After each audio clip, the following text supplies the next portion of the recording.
and a warm welcome. I'm Grihatul Siddiqui and you're watching Viewpoint. Amid the circulation of an online video in which Hindu Canadians are told to leave the country, Canada has said that acts of aggression, hate, intimidation or incitement of fear have no place in the country. This statement closely follows Ottawa's allegations suggesting New Delhi's potential involvement in the killing of Hardeep Singh Nijjar, a Sikh separatist, in a Vancouver suburb in June. It is now being learnt that this claim is grounded in surveillance activities conducted on Indian diplomats in Canada. This was reportedly done on specific intelligence that was received from a significant ally within the Five Eyes intelligence sharing alliance of the United States, Britain, Australia, New Zealand and Canada. Now remember, India also enjoys close ties with the rest of these countries except Canada now, and the Ministry of External Affairs has said that it is discussing the matter with them to formally convey India's position. In response to these developments, India took measures to halt the issuance of visas to Canadian citizens and requested a reduction in Canada's diplomatic personnel as the Canadian diplomatic presence in India exceeds that of India in Canada. In the midst of this, the Canadian Prime Minister Justin Trudeau has reasserted the charges against India and said that there are credible reasons to believe that the government of India-linked agents are behind Nijjar's killing. However, even in Canada, these claims have less takers. His political rival and Canada's opposition leader, Pierre Poilievre, has taken a jibe at Trudeau to come out clean with all the facts behind his claims first in order to make judgments. This, when looked at together with India's stern statement against Canada as being the safe haven for separatist Khalistani groups, and what New Delhi sees as the Liberal parties pandering to these very groups for votes, really now puts Trudeau on a sticky territory. Add to this, the alleged Khalistan referendum nudged along by Pakistani intelligence agencies that has been a major irritant in the recent years. New Delhi has objected to Canada permitting the secessionist referendum among the Sikh diaspora and warned against the hate crimes. However, Canada has chosen not to act, citing freedom of expression and the right to protest. What it has done, though, as provocation no less, is accuse New Delhi in essence of extrajudicial killing of a foreign citizen in a foreign land, a claim which, if supported by compelling evidence, could potentially damage India's post-G20 reputation as a strong voice for democracy and a global consensus builder. But the question is, where is the evidence?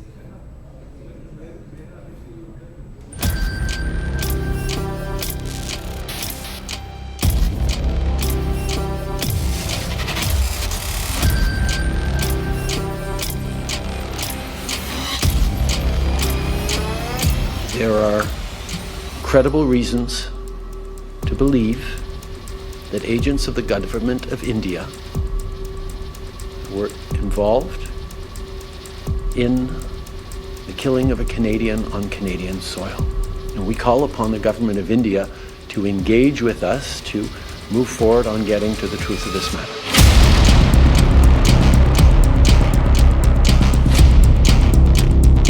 The larger issues of terrorism. And not just terrorism, but also the fact that it is being funded and supported, and we know this for some time from our Western neighbor Pakistan. But the issue of safe havens and places to operate is being provided abroad, including in Canada.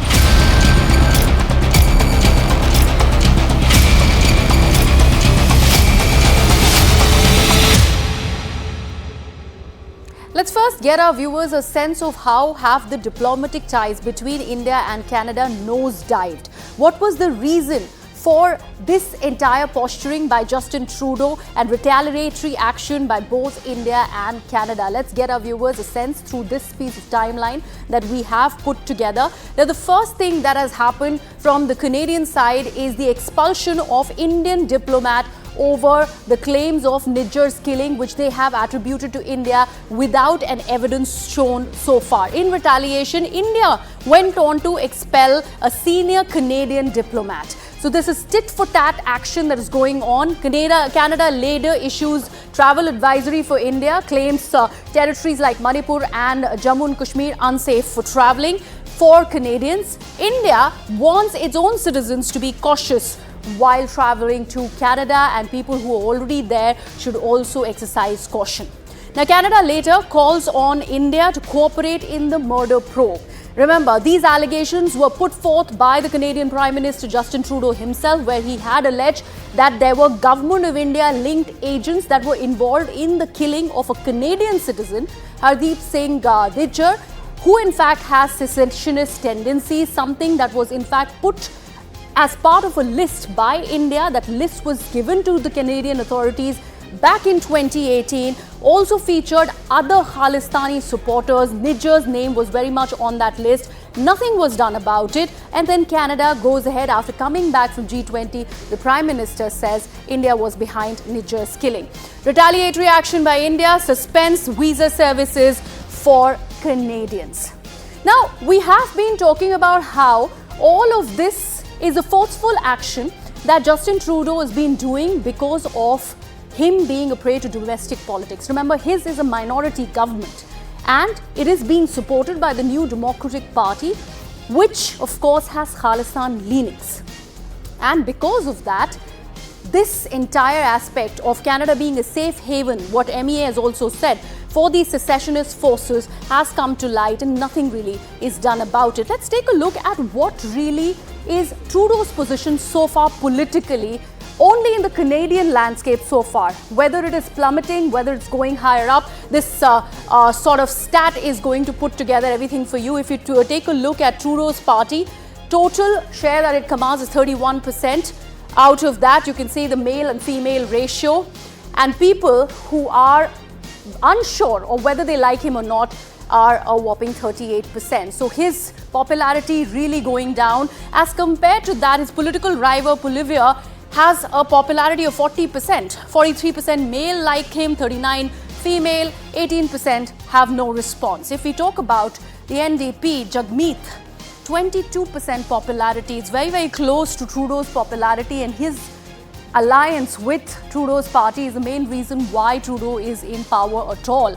And that is what the stats show about him. Of course, Blanchett, the other member of this entire political spectrum, the political topography of Canada, has a basic or meager 6% share. But when it comes to Trudeau's popularity, this is what it's looking like, or what exactly, or where does he fare when it comes to the people of Canada and otherwise.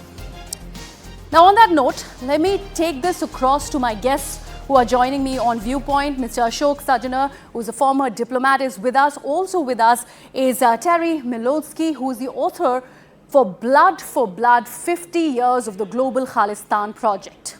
Also joining us this evening is Commodore G.J. Singh, who is a defense analyst. And last but not the least, with us is also Lieutenant General K.J. Singh, who is a former GOC in Chief of the Western Command. Gentlemen, thank you so much for being with us. Mr. Sajana, good evening. I'll begin with you first.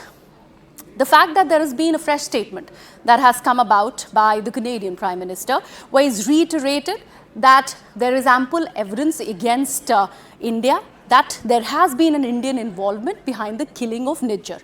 Yet those evidences have not been put out in the public domain. How does one read that statement? Yeah, thank you very much, Griha, for having me on your show. The first charge that he made, and it was really a bombshell. I don't think anyone expected it, not in Canada, not in India, not anywhere else, that India was somehow involved in the killing of a Canadian national on Canadian soil. The words that he used, the expression that he used was, we have credible allegations for a potential involvement of an Indian person. And these are the sort of statements also, this is the sort of phraseology, Griha, that even his foreign minister, Melanie Joly, she used.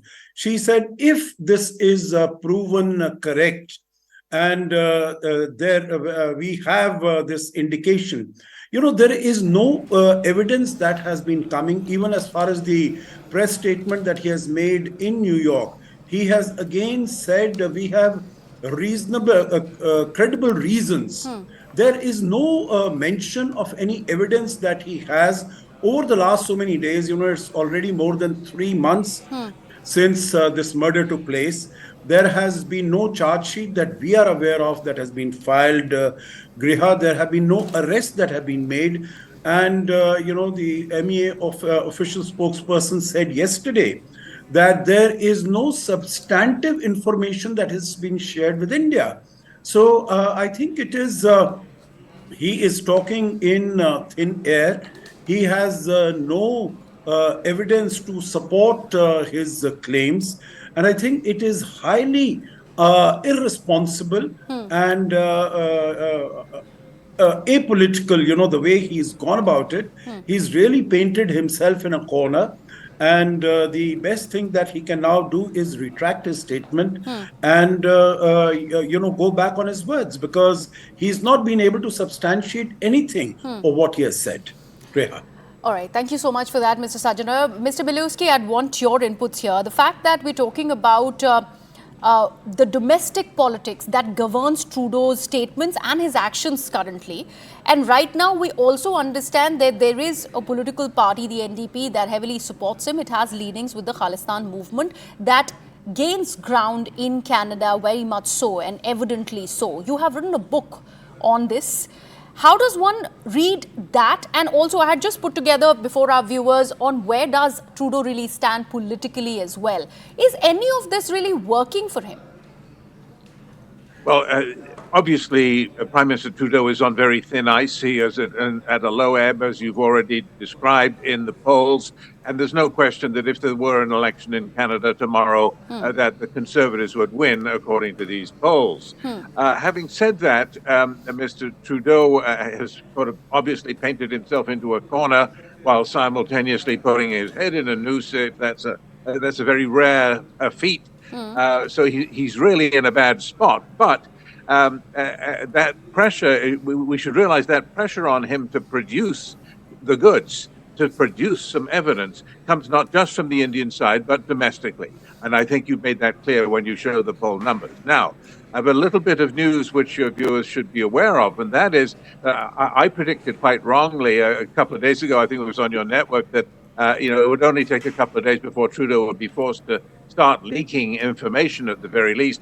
And I was wrong. It wasn't a couple of days, it was 3 days. And those 3 days are up, and now the leaks have begun. So as of last night, my former colleagues at the CBC are reporting that Canada is now leaking that it has some signals intelligence, SIGINT, as it's known in the spy trade, as well as HUMINT, that is human beings reporting information, to demonstrate that there was indeed some contact between someone who had something to do with the Indian government, perhaps a diplomat in Ottawa, and that this signals intelligence was gathered not necessarily by Canada, but by one of its Five Eyes allies.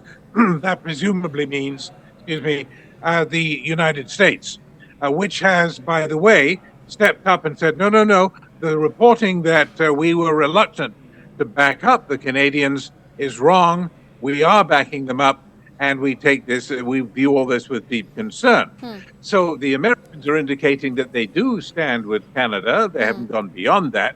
And the Canadians have begun leaking to try to save the Prime Minister's neck, to suggest that don't think that he came out and said this just for political reasons, the ones that you have just described to your viewers. He's doing this because he did have some hard information. Now, they're not saying what this information is. You can't hang very much on it. It's simply saying that we've got something solid. And there's another thing that the Canadians are saying this morning, and that is, bear in mind that what you have seen from the Indian side in the last couple of days is a lot of noise about gangsters being sheltered in Canada, about the referendum votes and all the many grievances that have accumulated on the Indian side over the years, and in my view, quite rightly. But in addition, the Canadians are now saying, look, notice that the Indian government is not denying specifically these allegations.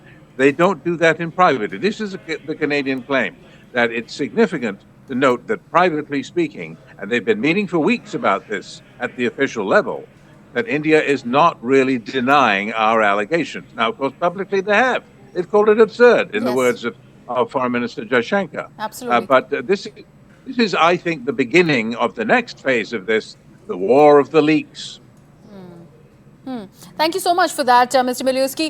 Commodore Singh, I'd want your inputs on this exact point that Mr. Miliuski has shared. I'd want to understand this one aspect. Is this nitpicking by Canada really working, considering, like Mr. Miliuski rightly said, India has already called these allegations absurd? That is one reaction that has come in, and of course they will be participating in whatever capacity that is required of them to participate in the investigation that Canada has now called for. Yet this sort of a response that's coming in from Canada, that's been reported in the local network, how do you read that? Thank you, Riha, for taking me on your show first.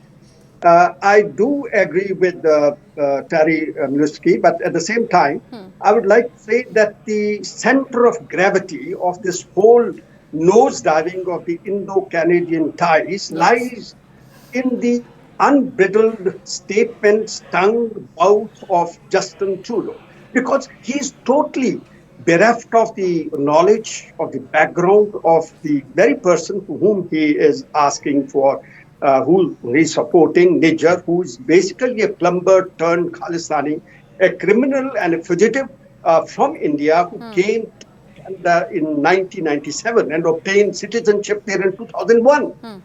And apart from this, Mr. Justin Trudeau is not aware of the I would say, the knowledge of the Punjabi culture, the Sikh history, the advent of Sikhism, the history of Sikhs and Punjabis, because basically all these people who are living in Canada, whether they are Khalistani, other Canadians, Hindu Canadians, they're all fundamentally are Punjabis. And they have a common heritage, common culture. Probably Mr. Justin Trudeau is not aware of it. And he doesn't know that the Sikhs are not only those who are turban wearing. There are a large number of devout Sikhs who are not having turban. They are what we call Sahidari without fear. They are very devout Hindus. They are devout Sindhis. They are devout Sikhs.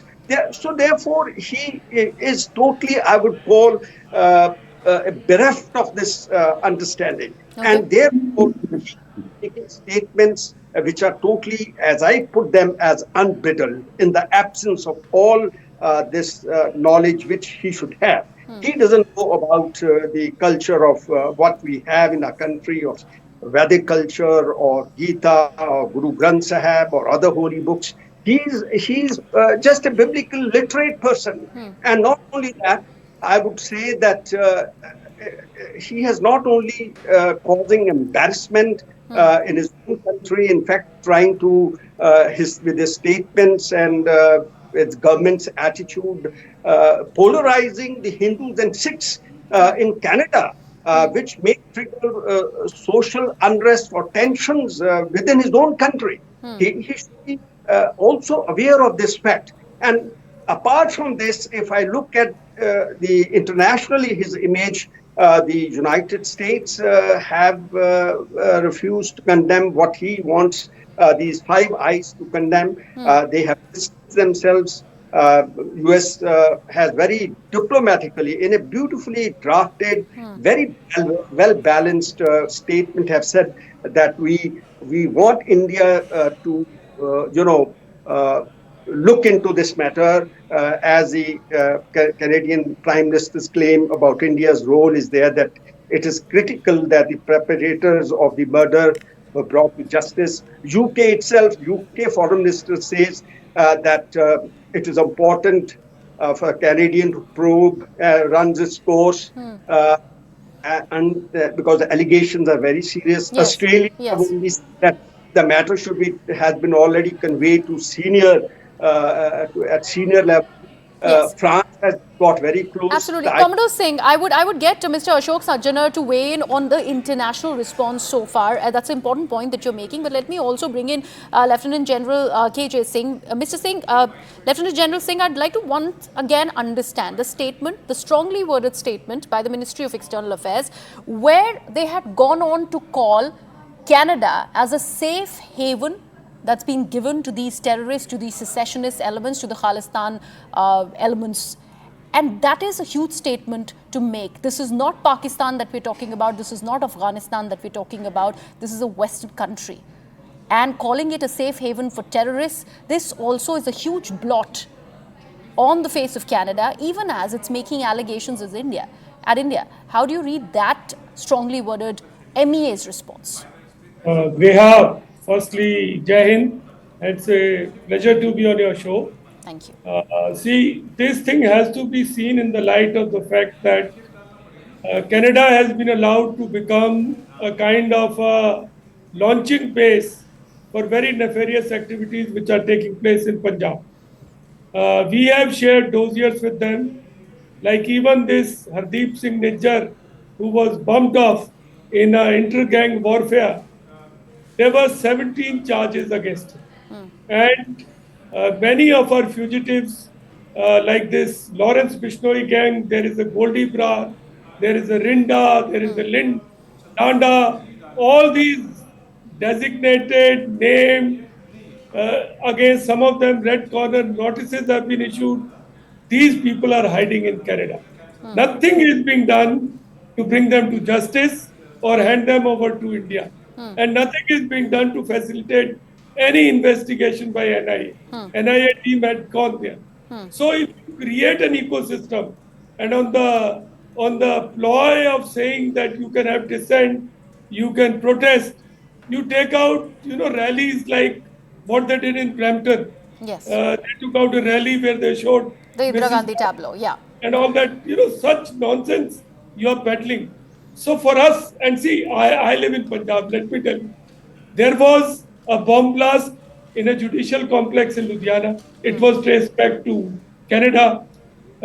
This famous icon, Punjabi music icon, Sidhu Moosewala, his murder traced back to Canada.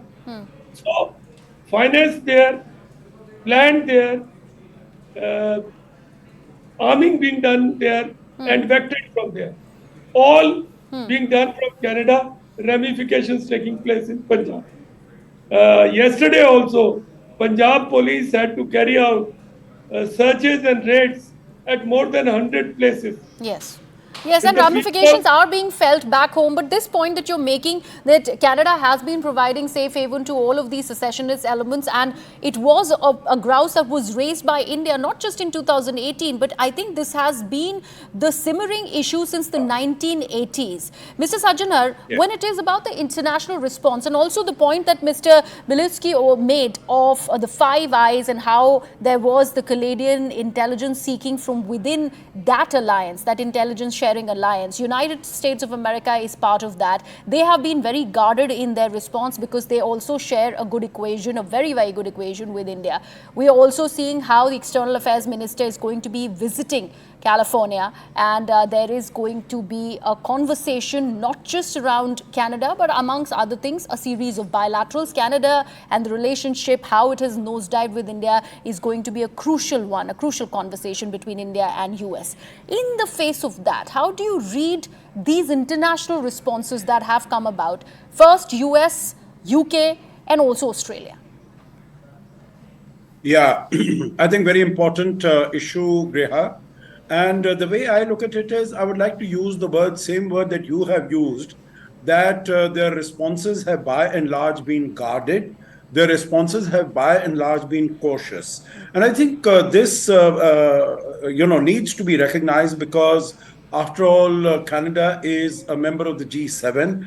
It's also a member of the Five Eyes as far as security exchanges are concerned. So it's a very close partner. It's a very close partner for a very, very long time.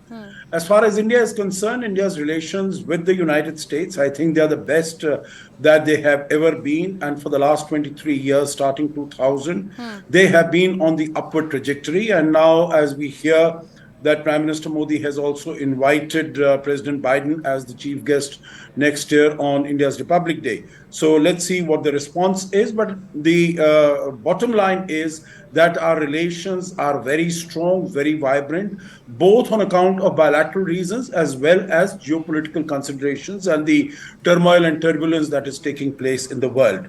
Similarly, with Australia is also a member of the Quad, like the United States is, and our relationship is very strong. It has evolved and developed over the last several years, and particularly after Mr. Albanese has come to power in 2020. I think that has taken off very strongly. And the United Kingdom, the relations are again, very dynamic, very vibrant, and particularly we saw the hugely successful visit of Prime Minister Rishi Sunak here. Yes. So their responses have been quite cautious, quite guarded, because they don't want to take sides ever. But the bottom line, Griha, what they have mentioned, told Canada is complete the investigation and produce the evidence. Yes. Without that, you are just, talking in thin air. You have no basis on which to make allegations. And now, when we come to this whole issue of leaks, I don't know, meaning this is all cloak and dagger sort of a story that, if there is something substantive, is there something solid about it, why don't you share it with India? Till yesterday, there was nothing at all that India has received from them. And of course, what these leaks are, it is not since yesterday and today. Obviously, they've had it. If they, if what they are saying is there is some factual accuracy to it, they've had it for some time. Why have they not shared it, neither with us nor with any of the other countries?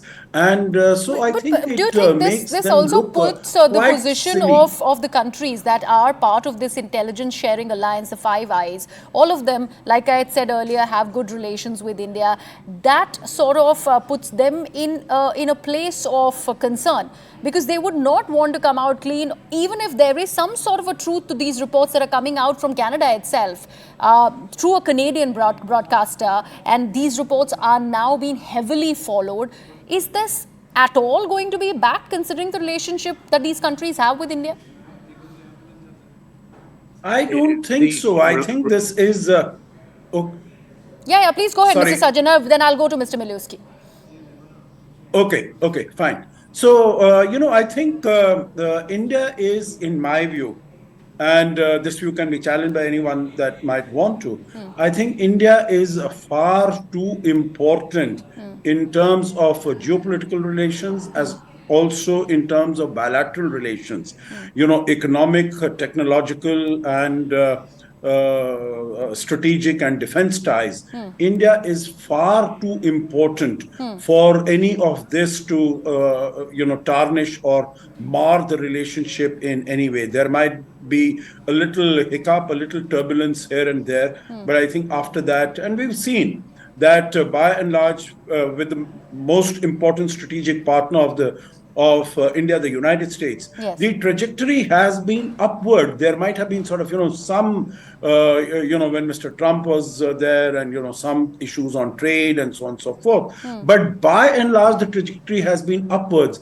And I think irrespective of what the outcome of this is, the trajectory will be upwards. But let me add the last comment here. I don't think, Griha, there is an iota of factual accuracy or truth in all these leaks. Okay. Because having been in the government for more than 3 decades, I know how the government of India works. Yes. And this is not our style. We have been at the receiving end of all these killings and attacks and so on and so forth. Yeah. And India is not into that business. We take it through the governments. That is why over the last 20, 30 years, we have shared all these dossiers, we have shared all the evidence with the government of Canada, encouraging them and hoping that they would take some action against these elements. But we see that, 3 months ago, it was Hardeep Singh Nijjar. Before that, it was Ripudaman. Today, it is Sukha. Yes. It is really becoming a place of organized,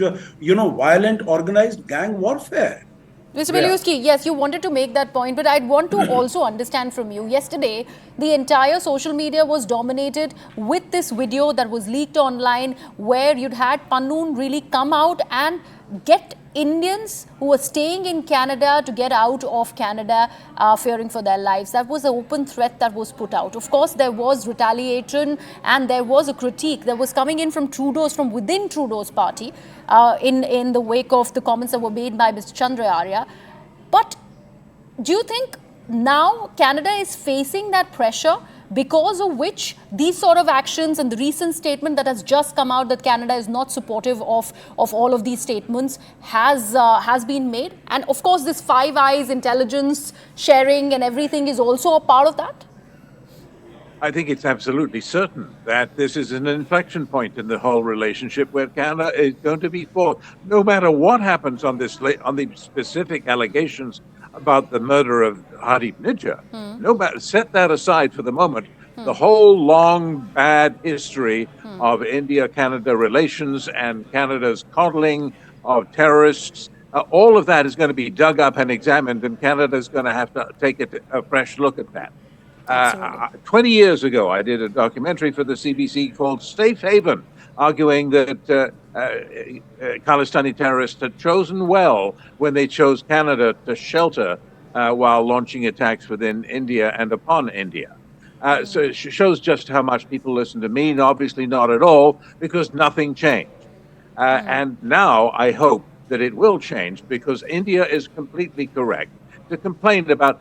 This goes far beyond what most Canadians would think is free speech. When you are putting up posters, painting targets on the backs of Indian diplomats, you're applauding the assassination of Indira Gandhi, and now you're allowing people like Mr. Pannoon. Basically, he's telling Hindus to go back home, get out of Canada. It's targeting a particularly ethnic group, and there are Canadian laws about that, about hate speech against a particular ethnic group. There are, however, not Canadian laws that are adequate to deal with what you might call the glorification of terrorism, which is banned in many countries. And that's where I think Canada is lacking, and they need to work towards that. That's an important point that you've made, Mr. Miliuski. I'd like to thank all the gentlemen for joining me on the broadcast. Unfortunately, very short on time on this first debate, but that is the answering that Canada really needs to do. Whether or not that response is going to be coming out of the Prime Minister Justin Trudeau in time is something that we'd have to wait and watch for. We are slipping into a very short break, but up next, Rahul Gandhi bats for OBC quota in the Women's Reservation Bill.